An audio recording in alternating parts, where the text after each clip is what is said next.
What's going on? Today's episode I'll be sharing with you guys some tips regarding squatting biomechanics, how to stay more upright, along with the technique tips for the Zercher, the safety bar squat, along with the front squat. You guys are probably wondering, why am I putting all these exercises into the same video as opposed to making 3 different videos? And the reason why is because I believe that the front loaded variations, and the goblet squat could also be in there as well, are very similar as far as the execution is concerned.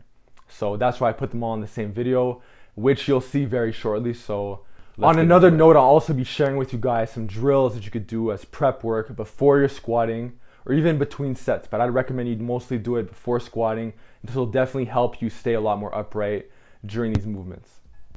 All right, so first things first, let's get into the basic warm-ups. This is one of my favorite drills to prep for squatting, for SSB, front squat, Zercher, all the front-loaded variations. This is a variation I actually got from Connor Harris, and it's great because it has a reach, teaches you how to be more escalator, or should I say elevator over escalator, so you're more upright in your squat, and all you need is a foam roller and a wall.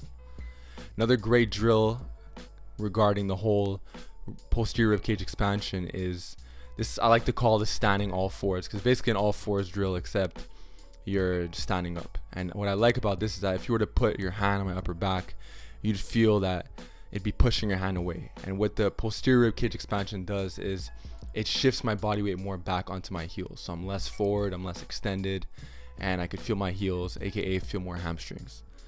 Speaking of hamstrings, you can't see the full video here because of the way it was shot, but this is a great hamstring activator as well. All you need is a foam roller, so you don't need any crazy equipment for this, and this is going to work on that tuck. It's going to help you feel more aligned. So these are just basic drills you can start incorporating. Now let's talk about the actual exercise. So if we're talking about the front squat, it's a technique, so you keep the bar really close to your neck. I'm personally using straps because my front rack isn't the best. And notice how when I go down, my knees are traveling forward, not out, and then once I pass parallel, they come a little bit back in. So it's very elevator, if you will. I keep using that Pat Davidson reference, but when I'm doing these front loaded variations, I want to focus on being more elevator, less escalator. I don't want to be doing a squat that looks like a hinge from the side, because then basically I'll be deadlifting twice. So you see the front squat, that's basically how it looks. And regarding the whole posterior cage expansion, I'm trying to breathe. I'm trying to get some air into my upper back, because this will basically shift my body weight back once again to get me feel my heels, you feel my hamstrings, my abs properly, and you can see I'm very upright. And to me, this is personally a squat to me. I'm very elevator. It's not to take away from any other squat variation, because obviously a low bar squat is still a squat, but if we're talking about squatting as upright as possible and you're not like a power lifter or anything like that, this is definitely a great way to do so. So you want to incorporate some of these principles and methods I'm talking about, such as the posterior rib cage expansion, the front loaded variations. And if you look at the way I'm doing the Zercher, I'm also not crossing my arms.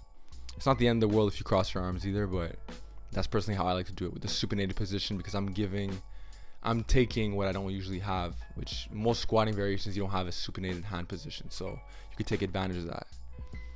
Now as far as the SSB squat, very similar to the front squat on certain levels, because you get that posterior cage expansion once again.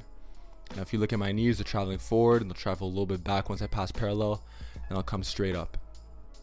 So it's just a technique video just to show you guys how I'm personally cueing myself along with some of my clients on how to do some of these squatting variations. So hopefully you got some knowledge out of this, hopefully you got some value, and that's about it. All right, so there you guys have it. These are the squatting prep drills. These are the squatting variations along with the technique.